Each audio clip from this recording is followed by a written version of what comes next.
السلام علیکم ورحمۃ اللہ وبرکاتہ۔ میں کافی دنوں کے بعد اپنے اس یوٹیوب چینل پر حاضر ہوا ہوں۔ معذرت چاہتا ہوں، پریشانی کے کچھ سبب پیدا ہو گئے تھے جس کی وجہ سے میں ویڈیو اپلوڈ نہیں کر پایا۔ بہرکیف 11ویں شریف کا یہ مہینہ ہے، نام تو اس مہینے کا ربیع الثانی یا ربیع الاخر کہہ لیجئے، لیکن اس کی نسبت حضور غوث اعظم سلطان الاولیاء دستگیر کی طرف کر دی گئی ہے، اور ہم اس کو 11ویں شریف کہتے ہیں۔ 11ویں شریف کو ہمیں کس طرح سے سمجھنا چاہیے اور کیا کیا کرنا چاہیے؟ دیکھیے، اس مہینے میں مسلمان کھانے کا اہتمام کرتا ہے، اچھی بات ہے۔ سرکار کا فرمان بھی ہے کہ جو کسی کو کھانا کھلائے، ایک لقمہ کھلائے، تو اللہ پاک اسے جہنم سے کافی دور کر دیتا ہے، ایک لقمے کے بدلے۔ تو اگر کوئی کسی کا پیٹ بھرا دے تو بڑے فائدے ہیں۔ قرآن خوانی کا اہتمام اس مہینے میں بہت تیزی سے ہوتا ہے، اچھی بات ہے۔ اللہ کے رسول بیان فرماتے ہیں جس کے گھر میں قرآن کی تلاوت ہوتی ہے، شیطان اس گھر سے کافی دور چلا جاتا ہے، اور اللہ کی رحمتیں، اللہ کی برکتیں اس گھر پر برسنے لگتی ہے۔ اس کے علاوہ ہم دیکھیں تو اس مہینے میں میلاد محفل کے بھی اہتمام کیے جاتے ہیں، گلی گلی میں چرچے ہوتے ہیں غوث اعظم دستگیر کے۔ تو اچھی بات ہے، سرکار کا فرمان ہے کہ جہاں میلاد محفل کو سجایا جاتا ہے، جہاں اللہ کا بھی اور اللہ کے رسول کا بھی ذکر ہوتا ہے، وہ جگہیں جنت کی کیاریوں میں سے ایک کیاری ہوا کرتی ہیں۔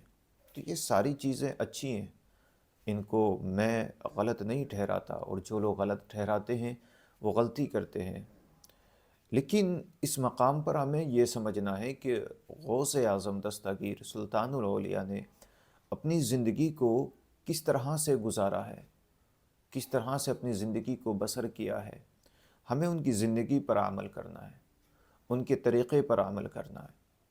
صرف یہ سمجھ لینا کہ غوث اعظم نے 12 سال ڈوبی کشتی کنارے لگائی، غوث اعظم نے مردہ زندے کیے، غوث اعظم نے ایک ہی وقت میں 70 مریدوں کے گھر کھانا کھایا، تو یہ اس کی سمجھنے کی ضرورت نہیں ہے۔ میں یہ نہیں کہتا کہ یہ غلط ہے، نہیں، غوث اعظم کی یہ بڑی بے مثال اور لاجواب کرامات ہیں، اچھا ہے، لیکن ہمیں غوث اعظم کی ان باتوں کو اپنی دماغ کے اندر رکھنا ہے، اپنے ذہن کے اندر نشین کرنا ہے کہ جو راتوں کا وقت گزارا غوث اعظم نے، جو تلاوتیں کی، جو غریبوں کی امداد کی، جو پریشان حال کی پریشانی پوچھی، جو راتوں میں اللہ کا ذکر کرتے کرتے غوث اعظم نے وقت گزارا۔ ایک شخص ہیں جن کا نام ہے شیخ محمد بن ابو الفتح رحمۃ اللہ۔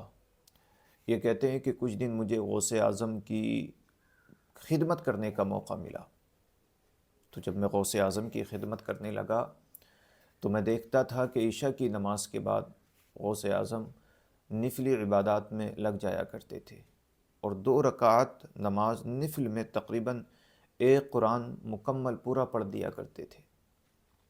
پھر جب پہلی پہر گزر جاتی، تقریباً رات کے 12-1 بج جاتے، تو پھر غوث پاک تسبیح اور وظائف وغیرہ میں لگ جاتے، تسبیحات وظائف کرتے رہتے۔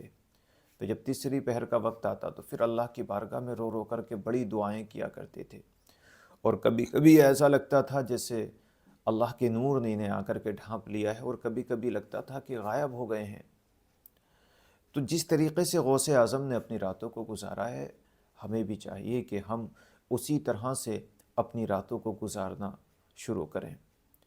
ہم بھی عشاء کے بعد کچھ دیر اللہ کی عبادت کریں، قرآن کی تلاوت کریں۔ غوث اعظم نے تقریباً 15 سال ایک ہی ٹانگ پر کھڑے ہو کر کے روزانہ ایک قرآن کی تلاوت کی۔